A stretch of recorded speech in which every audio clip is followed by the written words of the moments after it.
The rest of the row houses are signature events and they happen twice a year.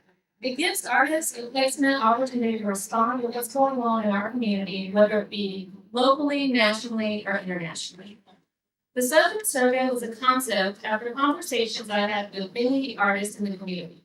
The purpose of the Southern Survey Biennial was to highlight artists living and working in the South and create more viable opportunities specific to the region.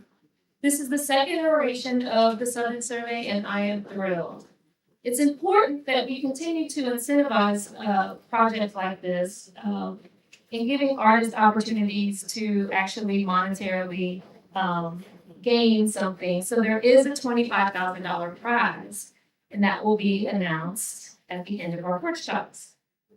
I know.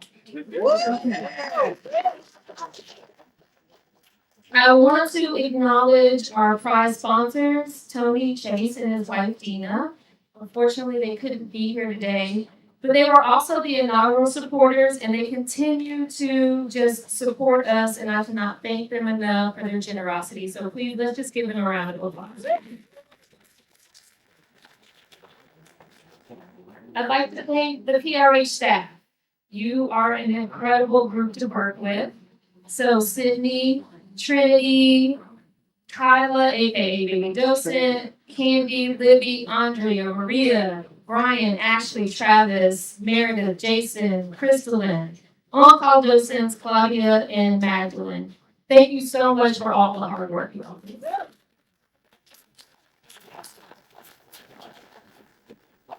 Also to our board of directors, I see Anita Smith. You can raise your hand. Thank you, Anita, and all of any more board members here. I just want to acknowledge them. Thank you so much for your commitment. All of our volunteers, and of course, everyone here in the community. Thank you. I'm about to bring up Sydney and Kimberly to start these workshops, but I'd be remiss not to mention that in the tutorial, we have a really powerful exhibition right now, proposal for a 28th amendment. Is it possible to amend an unequal system? This is from New York-based artists Alex Strada and Tyler Karen, and I just want to, highlight that, and hopefully you all will spend some time in there. So, without further ado, let me introduce our guest curator, Kimberly Gant, or Dr. Kimberly Gant. Kim is the curator of modern and contemporary art at the Brooklyn Museum, and also our curator, Sydney Pickens. We will begin with questions.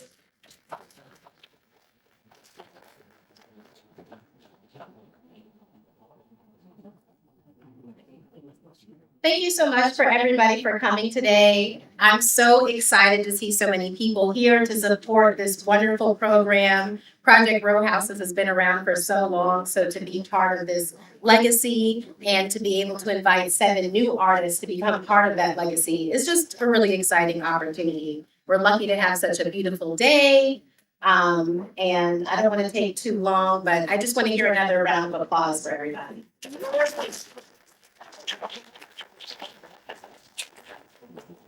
So we'll go house to house, introducing each artist, hearing a little bit about their work. But first, I'd like to have Kimberly Gant, our guest curator who selected all of the artists for this Southern Survey Biennial, just give a little bit about her experience in the selection process. Thank you. And I also just want to echo thanks for everyone for the invitation by the Project Row House team. I've known Danielle for a long time. Sydney, we're newly working together, but it's been wonderful, and your team is absolutely amazing. I also want to give an incredible thank you and support to every artist that was in this exhibition. The work is amazing, and enthralled and inspired, and as much as I was, and just learning about these artists and seeing their practices. So saying that was it's always a wonderful opportunity to any time I get to kind of a guest be invited to do guest curating, because it exposes me to artists who maybe I am familiar with, maybe ones I don't, but it really just educates me. And so it was really difficult selecting. There was wonderful applications. I think we have, again, amazing artists here today. And I wanted to bring out artists that when I first saw their work, I said, ooh, I'm intrigued. I want to know more. Who is this? What are they doing? And I felt, and as how I try to approach things when I'm working with artists, if I'm intrigued, I'd like to believe other people will be intrigued as well. And so having seen what they've done, not only am I intrigued, I'm just incredibly inspired. And I'm just thrilled to be able to share this day with everyone here. So thank you for coming. Thank you for listening. And I know you're going to have a wonderful afternoon. So looking forward to it. Without further ado, let's do our first artist. I want to say thank you, Sydney, everyone at Project Warehouse for this opportunity. So grateful to be here in Houston doing this, achieving a dream. I think as artists, obviously, the ability to dream is something we do a lot of, and I think to be able to achieve a dream in this way is, I'm so grateful. So thank you. As I mentioned, I'm born and raised in New Orleans, Louisiana. I refer to myself as a Haitian New Orleanian very intentionally. My mom, who's from Haiti, and so I can study. And my dad is from New Orleans, and I think I use a lot of my work to interrogate history, but also just amplify those connections. And so part of it with this installation, I titled it As He Was Bliss. It's a line from a poem by Harmony Holiday. And I really wanted to think about particularly coffee and sugar and commodity, and just the ways that those commodities have been used to create wealth for this entire country. These are things that we all consume daily. 3 and 4 Americans drink coffee every day. But these simple or quote unquote mundane commodities have created wealth literally across the entire world. For example, the Eiffel Tower was funded significantly by the generation of coffee plantation money from Haiti. So I think a lot of my work is centered around that. And so in this particular installation, I was really remixing the idea of the trap house. So I'm sure people are familiar with that concept. In 2018, 2 Chainz, a rapper, a trap house in Atlanta where he painted the entire house pink and had a pink Cadillac in front of him. And so this was my reinterpretation of that reinterpretation in a way. And so in front, you can see there's this US flag instead of the stars and some sugar cubes. On the front lawn, I said the pink Cadillac is a sugarcane grinder from 1895 that I had candy painted. Houston, there's a direct nod to Houston culture. And it's called It Takes Grinding to Be a King, It Takes Grinding to Be a King. Boss Hog on Kennedy, which is a line from Mike Jones' song. So as you leave, the front lawn, before you walk into the house, there's a bebe on the porch. That bebe is Ogu, who is Luau within the Ogu religion in Haiti, and Ogu represents freedom, power, and strength. It's believed that was the spirit who was channeled to successfully defeat the French in the Haitian Revolution. And so I think that's just a way for me to root the house in Haiti, root the house in Haitian culture. And again, that connection to the United States, nearly 10,000 Haitians came to New Orleans in 1909, doubled the size of the city. And with that migration, New Orleans and the rest of the country got so many of the cultural traditions we have today, such as the Striker House. And so I think that was my way of kind of amplifying that. So when you walk into the house, you get a lot of different senses ignited, and and see the work making those connections. So thank you. Hi, I'm Coralina Rodriguez Meyer.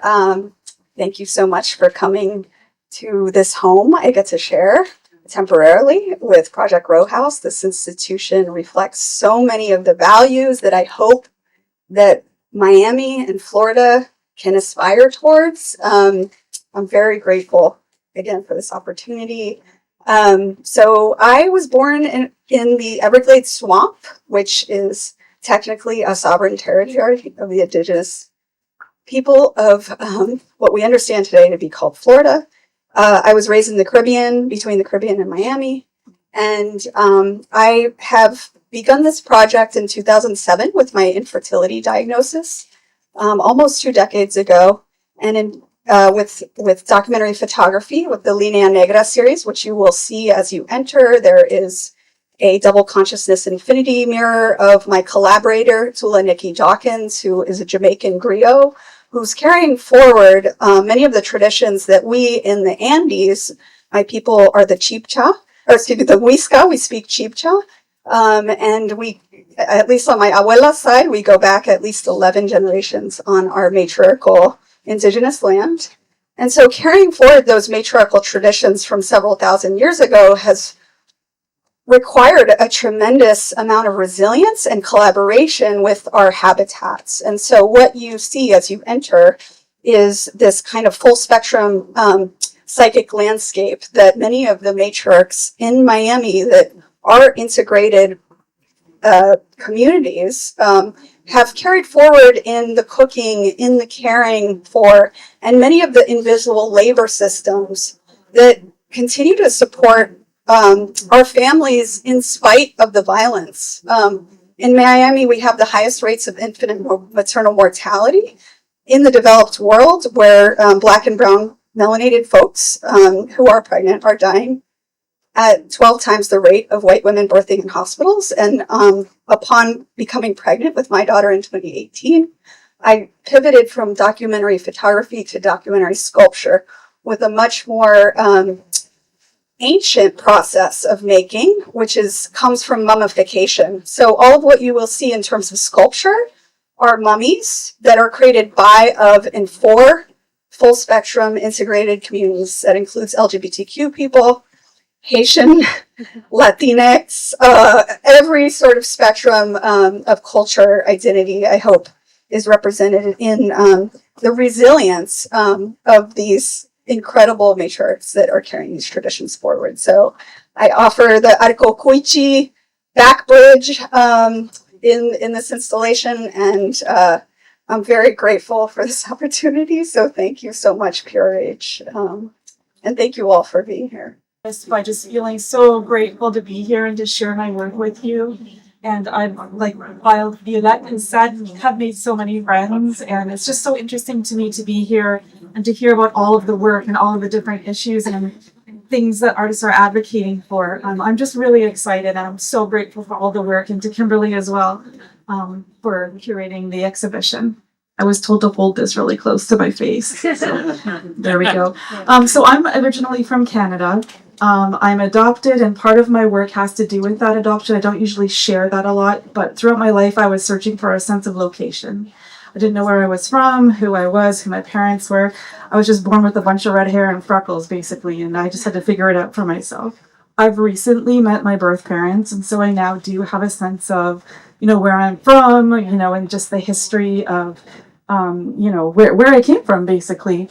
And so my work is based on location, a lot of it. So I'm a mapper. When you walk into this house, what you're going to see is walls plastered in maps, and you're not going to really know where they're from.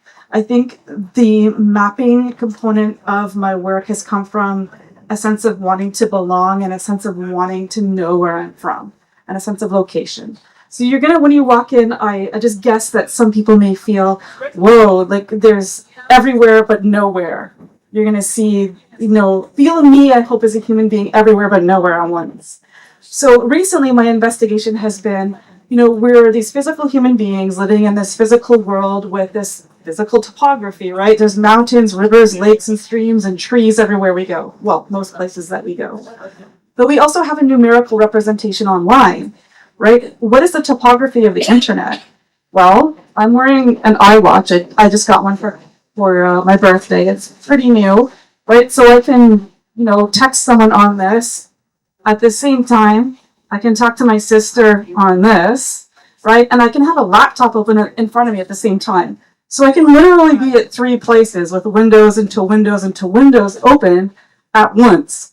So essentially, we're physical beings, but all that physicality is interpenetrated with data and information. So what you're going to see when you walk into this house are topographies and landscapes of places that I visited in the last 10 years. Most of it's from Miami, where I'm based now. I've been there for 6 years. So you'll see like mental map making, topography, geography, real physical spaces. But what you're also going to see is that they're interpenetrated with this data and information that I'm talking about. So you're going to see lines of interconnectivity, dots, corresponding charts. Everything is overlaid, so it's this compressed space, and it's kind of confusing when you look at it. So I'll just let you go through it and try to make from it what you want, but it's sort of my own world. Thank you. I am a native of the south side of Houston, Texas. So it's with pride and privilege that I stand here today. I don't take this for granted. This is almost a prodigal son moment for me to come back here and to share in the city that I was birthed in. I went to school right across the freeway. Used to be J. Will Jones. I remember coming here to Project Row House, doing arts initiatives in elementary school. So it's like a full circle moment to be here. Danielle will want me to talk about my musical career, but that's not why we're here today. This is my visual component. And in this house is a presentation of who I give glory to. This is an expression with glory. So I feel like a lot of times in the art world, we shy away from our spirituality and what we believe. So I always give glory to the Lord. And in this house, the presence is here. This is a space for prayer, reflection, a sacred place. Don't forsake the sacred assembly. So when you enter here, you will see and feel his presence. It's titled Antidote for the Reprobate Mind. Scripture says that if you continue to lean to your flesh and your fleshly desires, God will lead you over to that reprobate mind. But in this house, these are the keys, the artifacts, the tools, the maps to get you back home. So come back. I am from Guatemala, but currently based in North Carolina. I've been there for 2 years, and I think I get to, I'm in a place where I feel neither from here and neither from there. Meaning, I found myself in the US, not being somebody from the US and then going back home and finding that tension between being there and feeling also to wanting to come back. So there's like a weird tension that I've acquired from my practice. My practice focused within the queer realm, but also very currently tied with radical hope. I'm interested in the way that to celebrate ourselves more so than focus in, I'm interested in freedom and dream in a sense.